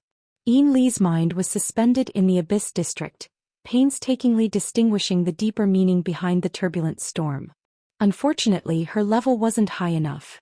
She became more and more confused as she watched. It's nothing more than a seal. Snake Tongue was unable to sense the details, but she understood the gist of it even more. It's not a good thing. Yin Li's thoughts were chaotic. The Amaterasu Order wants to make a move in Ban City? This is their headquarters. This isn't the first time. Snake Tongue paused for a moment, then concluded, it just depends on who they're targeting. Yinlu suddenly turned her head. Where's Mr.? Yeah, where was Luonan?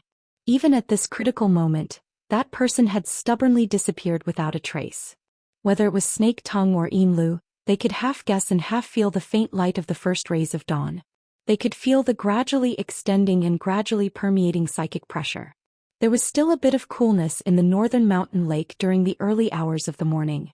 But as the faint light of dawn enveloped them, their bodies inexplicably felt a bit hot and dry. It stirred their energies, making them feel quite uncomfortable. This change was much more direct and sharp than the change in the clouds at the edge of the sky. Snake Tongue lowered her eyelids and tightened her mind. She whispered, "Don't expose yourself to the outside." Indeed. Yinlu gave one last glance at the light of the clouds at the edge of the sky. She turned around and walked back, but she hadn't taken 2 steps when she sensed something at the same time as Snake Tongue. In the blink of an eye, the two saw a small flying machine suddenly soar into the sky from the warehouse at the dock. It didn't obey the traffic rules of the peaceful trade market. It flew straight into the clouds and soon disappeared from their line of sight. Yinlu and Snake Tongue glanced at each other. They both furrowed their brows. In this kind of situation, as long as one was an ability user, they would have to make some sort of reaction. However, most of them would be like Yinlu and Snake Tongue. They would be muddle-headed and make guesses. Captain Jimmy's reaction was too obvious. This wasn't strange. After all, they were backed by Quantum Corporation and even the government and military. On the other hand, over at the inner world, the two hurriedly returned to the living room on the lower deck. It was quite strange. As they entered the shadowy area of the cabin, the discomfort brought about by the disturbance of energy naturally calmed down. The effects were immediate. They just didn't know if this was a temporary phenomenon. The projection work area was still flickering at this time. The interface where Luo Nan and the Amaterasu order spammed before finally had some other elements mixed in. Band City, Fantasy Clouds? This topic had just appeared for a few seconds when another freshly baked topic flipped to the top.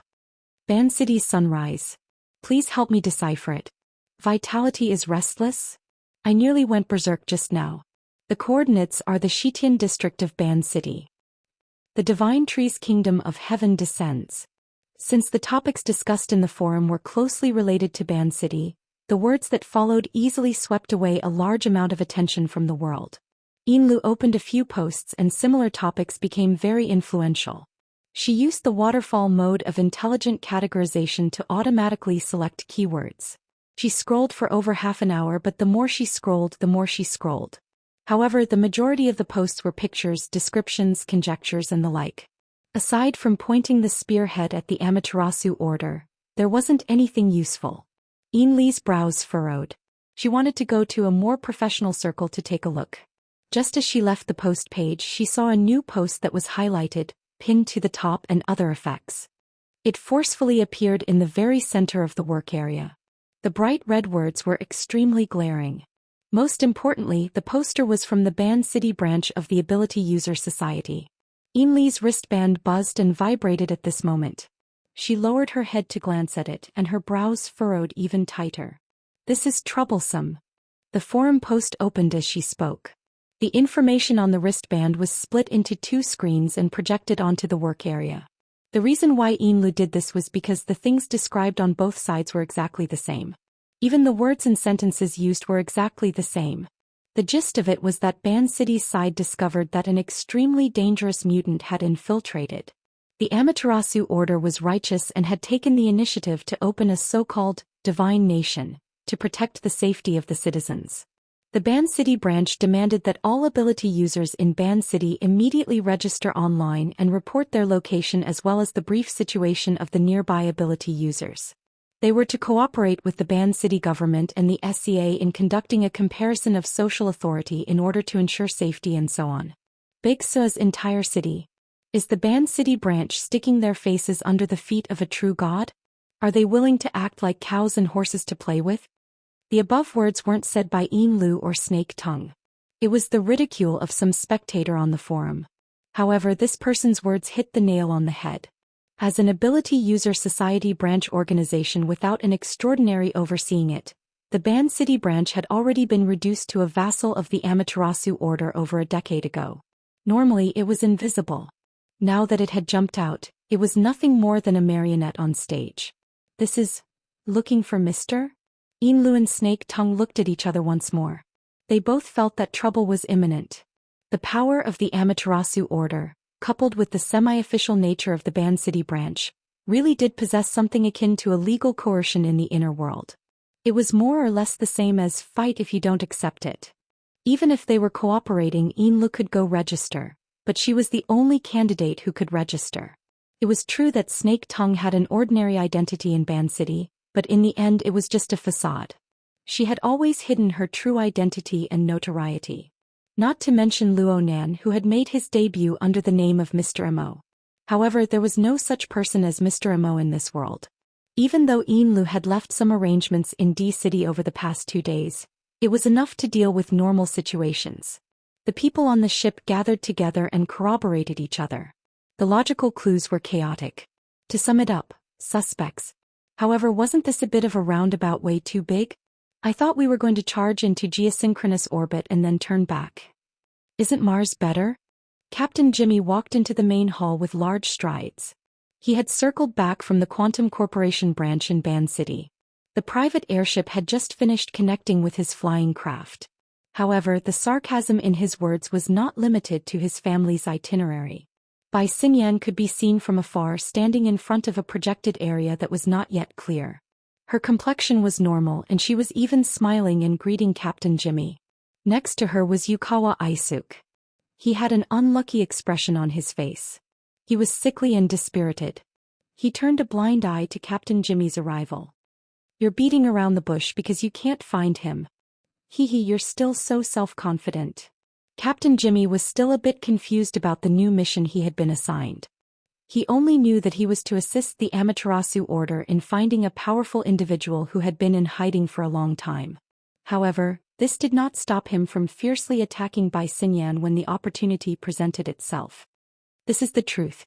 The Amaterasu Order has used methods that are close to flipping the table. From sunrise until now they still haven't locked onto their target. Bai Xinyan carelessly brought up the Amaterasu Order. It's said that this is due to the surrounding area having some convoluted and distorted space-time dimensions. Excluding natural phenomena, it's the interference of the extraordinary plane. It's a shielding interference. It's also a big problem. The one who concluded was a middle-aged man of unclear age. He did not come here in person but rather appeared in the projection area. The most direct impression he gave others was that he was bald. His eyebrows and beard were sparse and his skin was pale. He gave others the feeling that he didn't have enough nutrients to support the growth of his hair. He looked very thin and weak. Perhaps this had something to do with the large robe he wore. The 7th generation Dynamo Core had already recorded the data of all the extraordinaries in the world, and it was updated in real time. Captain Jimmy completed the match in the first instance. He immediately straightened his legs and puffed out his chest. Your Majesty. This bald middle-aged man was the Pope of the 100 Collections. Jimmy was still puzzled. This Majesty had just finished attacking Luo Nan, yet he came back to find trouble. Where was the logic? Captain Jimmy was not an idiot. He looked at the 3 people gathered before him and thought of last night's arduous training. He suddenly grasped the inner connection within. Trouble equals Luo Nan? Was this scene set up for Luo Nan? But wasn't that fellow several thousand kilometers away? Could it be that he had returned? Bai Xinyan suddenly asked, Your Majesty, do you think that there's someone behind Luo Nan? There's no need to rush to conclusions. The Pope of the 100 Collections faintly smiled. His face was sparse with hair and his expression was amiable. The truth is that there's a strange existence in Ban City right now. He's suspected to be an extraordinary, but he's different from all the other extraordinaries on Earth. Of course, we need to investigate his background. He might not be a living person. If he's not a living person, then what is he? It's hard to estimate. The initial probing won't have any results. After all, I'm not proficient in the mental side.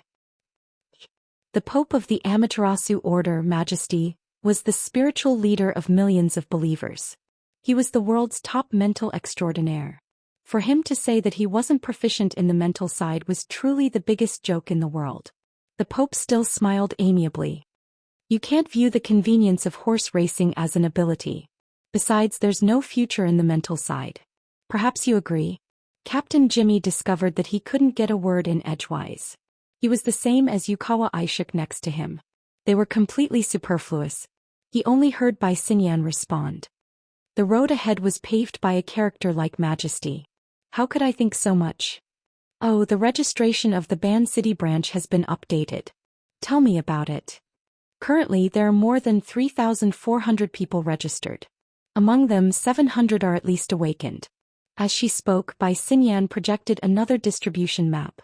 With Ban City as the background, the map was dotted with dots of varying density. Next to him, Yukawa Aishik's pupils dilated slightly. He secretly compared the image with the information he had. He felt that this included almost all the secret orders and supernatural organizations in Osaka. Even if it wasn't 100% accurate, it was close to 80% accurate. Not enough, the Pope said simply. The time limit isn't up yet. This is a problem of attitude. I will convey Majesty's opinion. Bai Xinyan shrugged. Next, Majesty, please arrange for your subordinates to communicate with the various orders and organizations in Ban City. The Ban City branch and the SAA will send a message to those who have records but haven't voluntarily registered. If necessary, they will visit and urge them. All work will be completed by 1:30 p.m. By that time, Ban City will have more or less been plowed, and we can begin the next phase of the operation. Captain Jimmy also stared at the distribution map and searched for relevant information. His mind was racing. After a few seconds, he suddenly spoke. Does our team also need to report? Bai Xinyan glanced at him. Her eyes were clear and calm, but in Captain Jimmy's eyes, there was a hidden meaning. He liked this, especially liked to destroy this. So he spoke again. For the past few days, we have been neighbors with a few aptitude users. We also watch them work and discuss business. They probably aren't locals of Ban City. So far, it seems like they haven't registered yet. Chapter 862. Around 10 in the morning in Ban City, after nearly 6 hours of fermenting, the internal forum of the Ability User Association was already overflowing with noise. Once the matter was related to personal interests and dignity, the thoughts of the spectators would become a direct sense of immersion. Then it would transform into corresponding emotions. This was what was known as the will of the people. Of course, this sort of thing erased the warm and tender feelings of the so-called legal principles of social order. When it came to crossing the chasm of strength, it was mostly useless. The most obvious evidence was the progress of the registration. It was still advancing steadily, forming a densely woven net that tightened one's flesh. This sort of method completely relied on superior resources to crush them. There wasn't the slightest bit of ingenuity, yet it left people helpless. Truthfully speaking, there was always a bit of buffer space within the crushing of society's resources alone. What truly gave the ability users in Ban City a sense of oppression and suffocation was the sunlight that sprinkled down to every corner of the city. The sun had already risen to the top of their heads. Its heat and penetrative power continued to rise. It didn't matter if one was outdoors or indoors. It didn't matter if one was exposed to direct sunlight or hidden in the shadows. The all-pervasive light waves could always permeate the surroundings of people. They carried the tyrannical interference imprint of the Amaterasu order. They were like demonic eyes floating in the air, radiating a gaze filled with blazing malice. Yinlu and Snake Tongue were on the bottom deck. For the first time, they felt resentment towards the brilliant lighting design of this area. They had already closed the light baffles of the portholes, isolating them as much as possible from the sunlight. The lights inside were also extinguished to distinguish the direction of the penetrating light. The entire living room was dusky. The only source of light was the virtual work area. Subconsciously, Yinlu and Snake Tongue had already stopped conversing. Their body movements grew less and less. They even stopped looking at the constantly refreshing forum messages. They each occupied a different angle, curled up their bodies and restrained their auras. It was as if they were in a narrow and claustrophobic cage under 24-hour surveillance. They were like clay sculptures or wooden statues. They didn't know whether or not they had already been exposed. In fact, it didn't matter whether they knew or not. Right now, all responses and all pretenses would become weak and laughable in the face of the chasm that was like a heavenly moat. Frequently coming into contact with existences of that level, they had a corresponding introspection and self-awareness. Time passed little by little. Snake Tongue's state of mind went from doubt to disturbance, and then gradually returned to tranquility. His rich life experience, especially in the past half a year, had already polished a persevering and tenacious heart. She temporarily couldn't understand life and death, but as long as she could survive, no matter how difficult the situation was, it didn't seem to be more torturous than the previous 200 days. When one's heart calmed down, one's senses would naturally arise. The feeling did not originate from the stimulation of the sky barrier, but from the spiritual level. It was almost a natural disturbance like air currents and water waves. They had existed since a long time ago, but they were too common, causing people to unconsciously overlook them. Snake Tongue even felt that this wasn't an external stimulus, but rather a subtle and mysterious connection. At this moment, all external activities were immersed in a high-risk environment, and she was under multiple constraints and restrictions. Moreover, it was not a good time to meditate and cultivate, so her attention was naturally drawn by this subtle connection. Furthermore, she also discovered that the other end of the connection, or rather a key node, was right beside her. It was on Yinlu, who had also entered a state of silence. This was the so-called subtle mystery. Once the mind was biased, the connection between the two would naturally be strengthened. On the other side, the eyelids of Yinlu, who had her eyes closed in contemplation, twitched. She opened her eyes to a slit, and her pupils turned slightly to make contact with Snake Tongue's gaze. This allowed her to further confirm that the connection really did exist, and it was extremely sharp. Was this a type of mutual telepathy?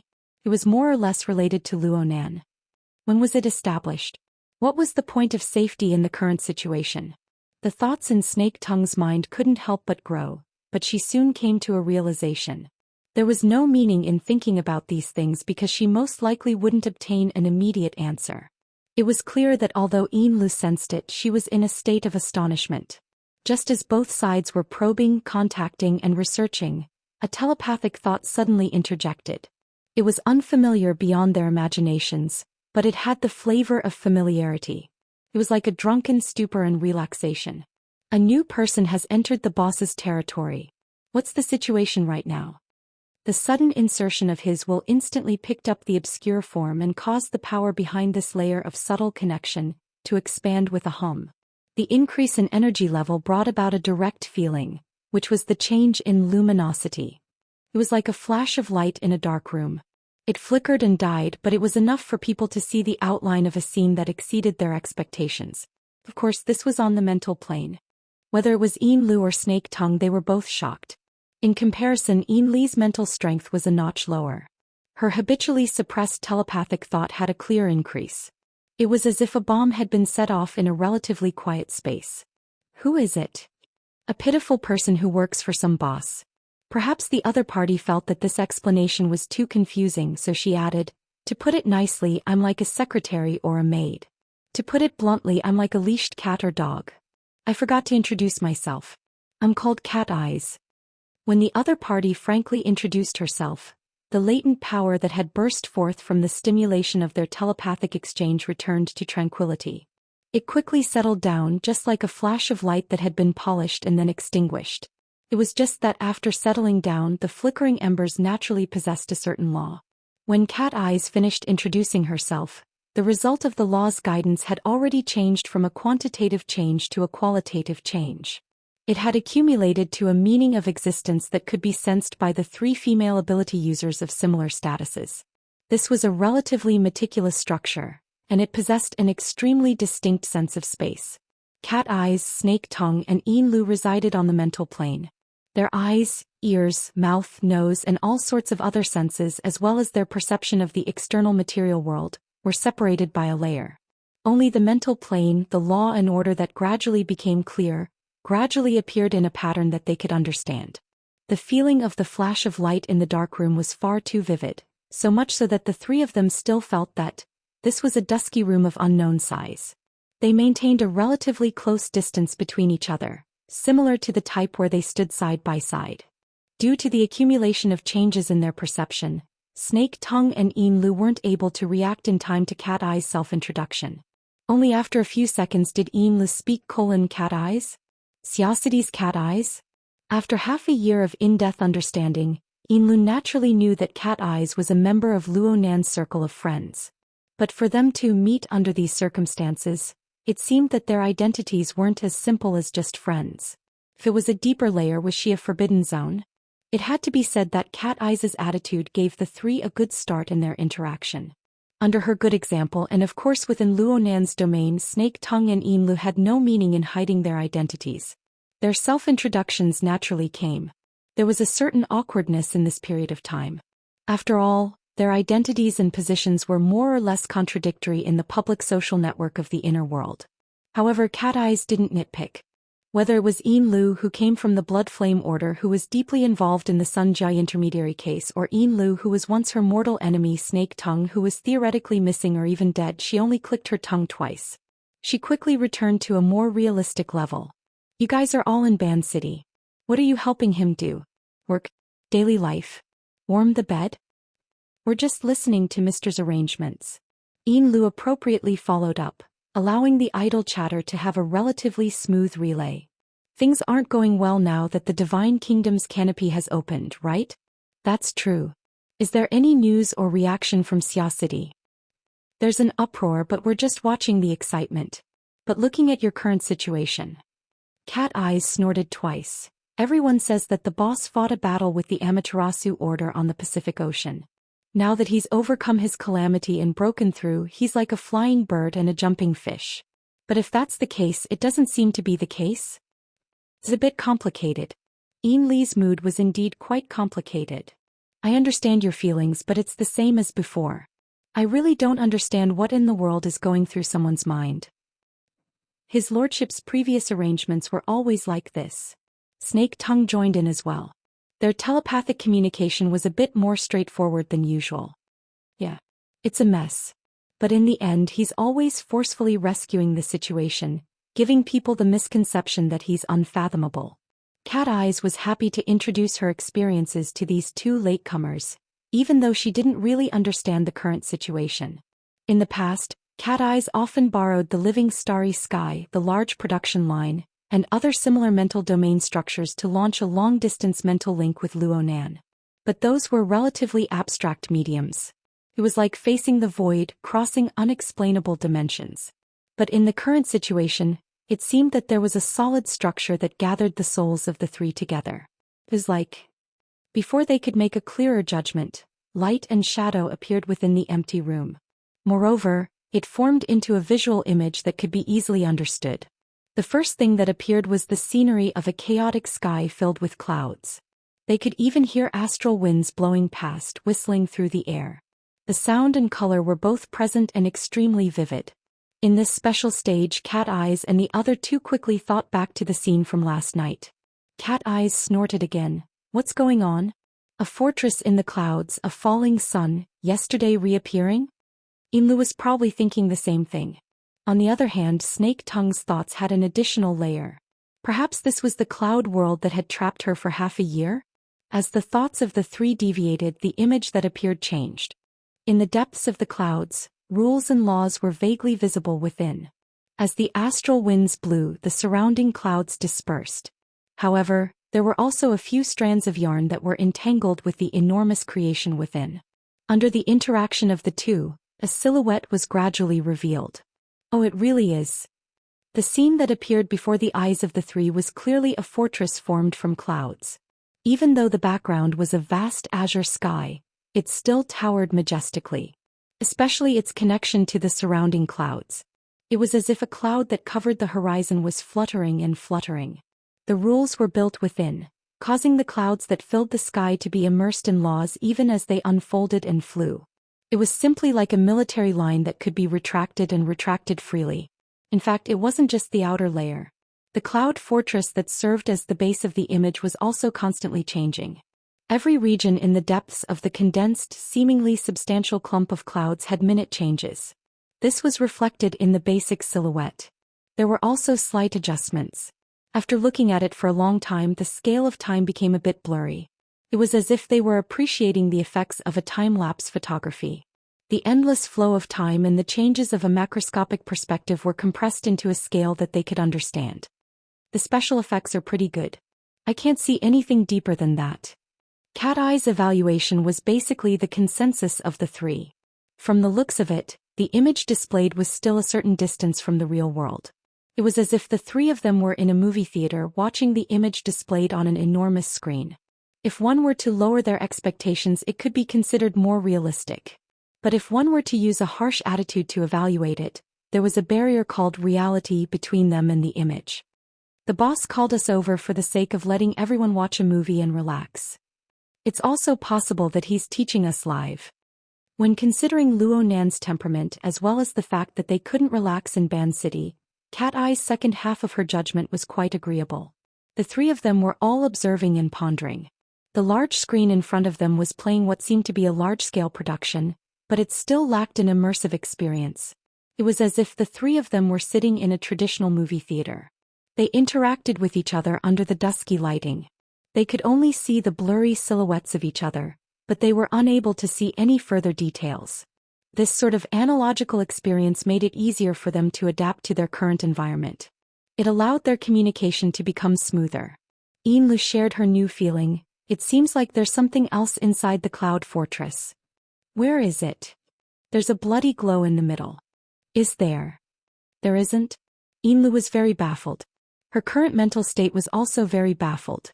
Her mind was naturally divided into two parts. One part was communicating with people in the movie theater that was neither real nor fake, unable to see through the bewilderment barrier. The other part was stationed in the Abyss District.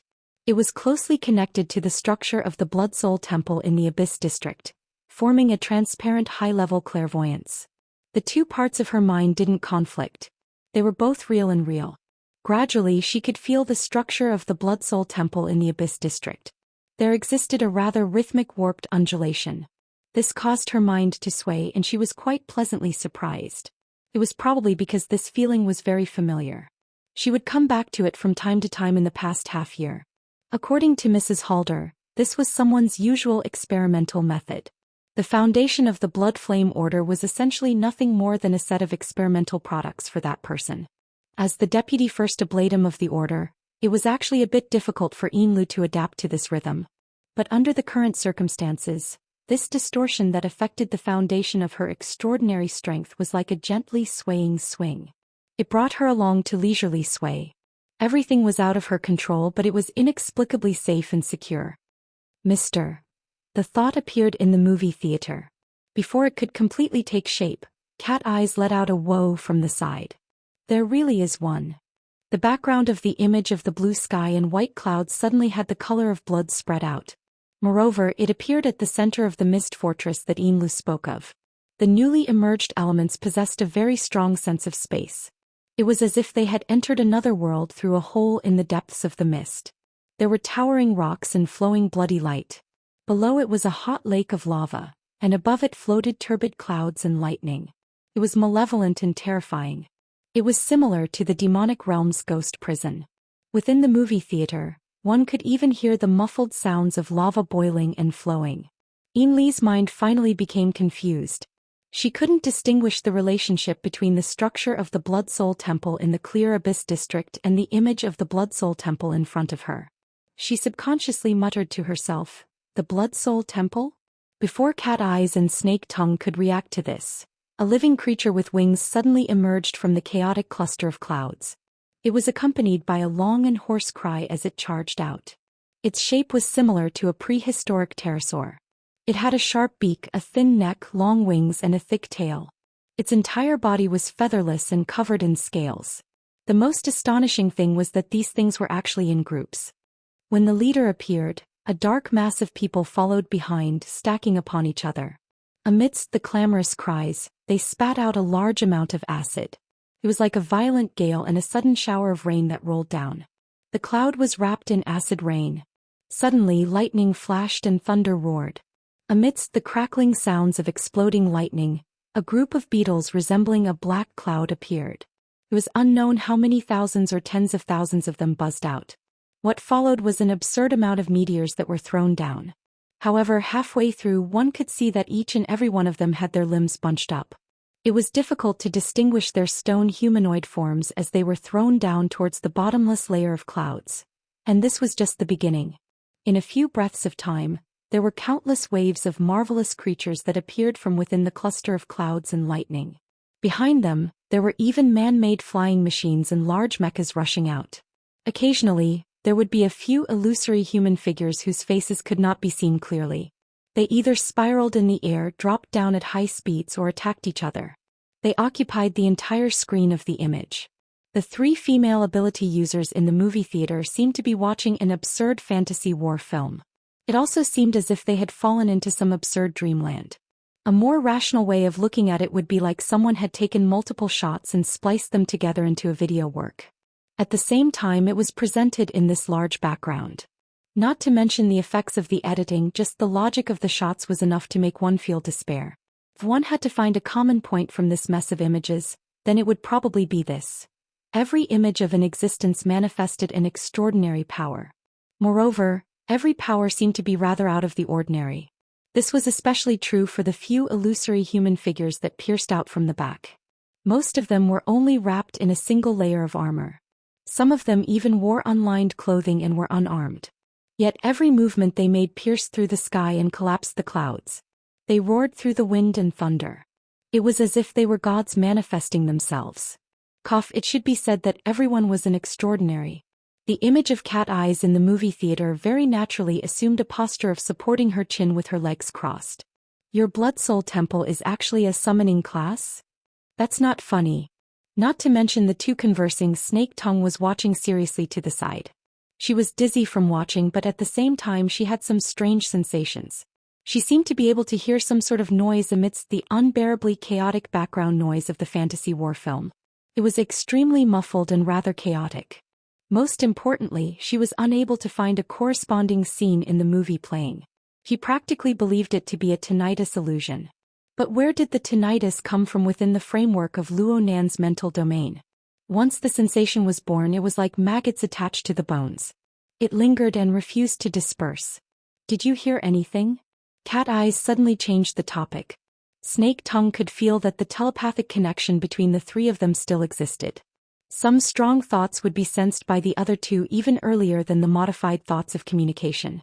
The three of them still needed some time to get used to this sort of communication method. It was easier for them to reach a common understanding, realize sharing, and even form a resonance. Correspondingly, the feeling naturally multiplied. There was no more conversation after that, but the extra noise that was like maggots attached to the bones grew clearer. Unknowingly, the thoughts of the three sunk downwards. In this bizarre movie theater, it was tantamount to listening attentively.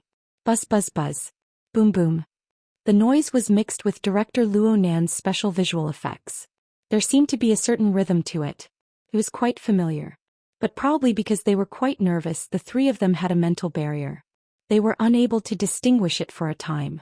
In the end, it was Cat Eyes who laughed in spite of herself. She eased the atmosphere. The viewing environment of this movie theater opened by the boss isn't too good. These words were like a cold blade that had been unsealed. It streaked across the hearts of the three. There's someone else? It was very normal for there to be other people in the movie theater.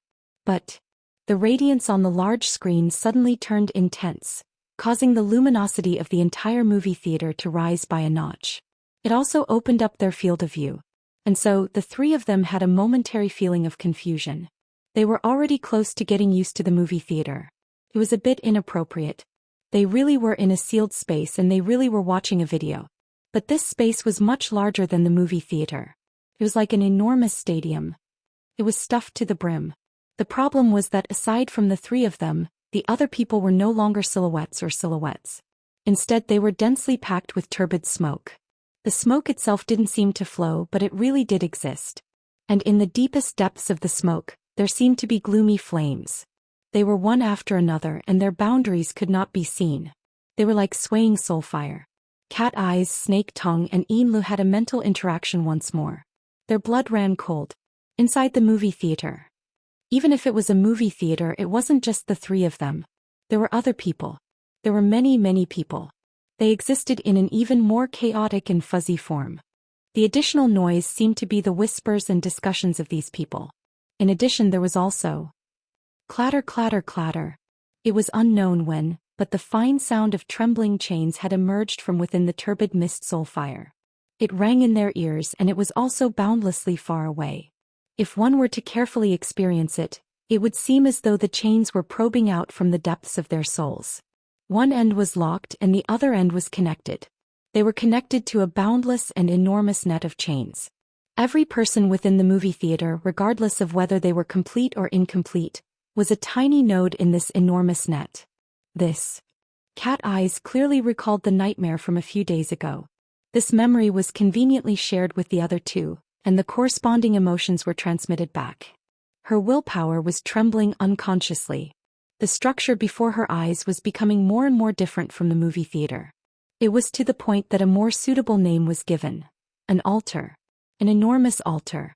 An innumerable number of believers surrounded the surroundings, attentively watching the chaotic image in the center. Or perhaps it could be called a miracle.